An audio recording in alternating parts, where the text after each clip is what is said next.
Nah, selain tadi pertanyaan sudah dijawab oleh Pak Roni, ada lagi nih Pak Roni pertanyaan yang paling banyak juga ditanya oleh teman-teman yang ada di rumah nih Pak Roni. Ya. Nih Pak Roni, banyak sekali teman-teman sobat tani yang ada di rumah bertanya, tanamannya terkena wabah atau terkena penyakit, apa sih peranan dari Biobos Step 1 dan Biobos ini terhadap kondisi tersebut, dan apakah bisa kedua produk ini kita kombinasikan untuk pencegahan atau dalam pengoptimalan pengendaliannya seperti itu Pak Roni. Boleh dijelaskan dong dengan teman-teman yang ada di rumah.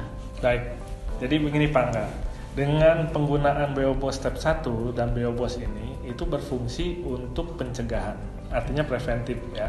Dari awal pengolahan tanah kita sudah anjurkan menggunakan Biobos Step 1 dan Biobos. Nah itu dari tahap pengolahan tanah. Untuk apa? Untuk menghindari virus-virus, bakteri-bakteri yang merugikan ya, residu-residu pestisida, residu-residu dari herbisida ya. Nah itu biar terurai dulu oleh kinerja dari bakteri yang ada di dalam Biobos. Itu tahap awal sebelum penanaman. Ya, ini harus diketahui dulu. Nah, yang kedua adalah, nah ini bisa mengatasi ya penyakit tanaman yang berasal dari jamur. Ya, nah biasanya itu datangnya dari mana? Dari pupuk kandang. Ya, pupuk kandang petani itu kadang-kadang suka lengah. Ya, tanpa difermentasi dulu dari kandang langsung diberikan kepada tanaman. Nah, sehingga jamur-jamur yang terbawa dari hewan tersebut itu akan tumbuh di sekitar batang tanaman atau akar tanaman. Nah, itu yang akan mengakibatkan tanaman hingga berjamur. Ya. Nah, penyakit-penyakit seperti itu kan harus dicegah. Tapi rata-rata petani itu tahu setelah terjadi gejala.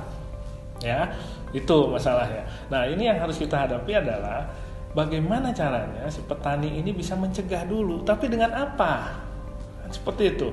Kalau kita semprot kimia lagi juga nggak mungkin ya. Jadi kotoran hewan itu sebelum kita berikan kepada tanaman atau ke tanah ya untuk penyubur itu harus difermentasi dulu dengan menggunakan Biobos. Oh, oke. Ya. Nah, ini difermentasi dulu selama 2 minggu, setelah dingin baru bisa diaplikasikan untuk tanaman. Nah, biasanya banyak petani-petani cabai terutama ya. Petani-petani cabai itu dia pakai pupuk ayam, pakai pupuk itu tanpa harus difermentasi.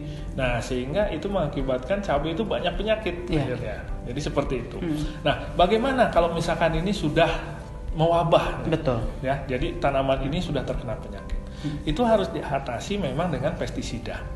Ya, dengan pestisida itu harus diobati dengan seperti itu karena ini sudah terjadi ya. Artinya untuk menghalau hama tersebut yang sudah ada di dalam tanaman tersebut.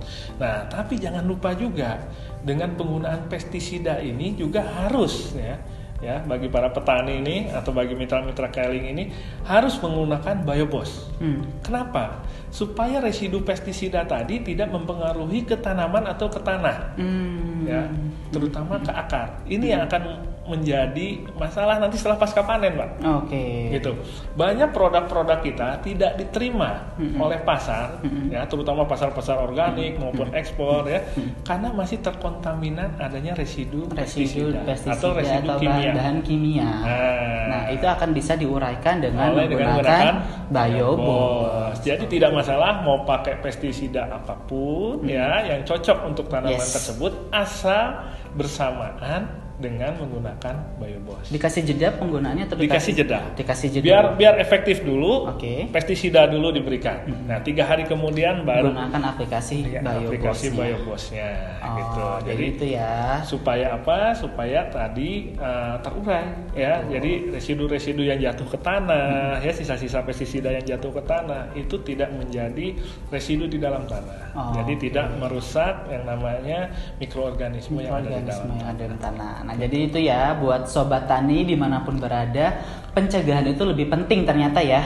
Betul ya Pak Roni ya. Gunakan Biobos Step 1 dan Biobos. Ya, karena pada saat lahan ini sudah bagus, maka semua bakteri atau jamur-jamur jahat ini juga nggak akan berkembang biak. Apalagi jika sobat tani yang menggunakan pupuk dari kotoran dari kandang segala macam. Nah, itu juga harus difermentasi terlebih dahulu nih dengan Biobos gitu kan ya, biar zat-zat atau yang Residu-residu jamur-jamur yang jahat itu Ya. tidak membuat penyakit Betul. untuk tanamannya. Ya. Dan jika sudah terjadi, boleh kok menggunakan pestisida. Cuman untuk mengikat dan menguraikan atau mendetoks zat-zat kimia tersebut agar lahannya tetap subur maksimal, gunakan juga biobosnya.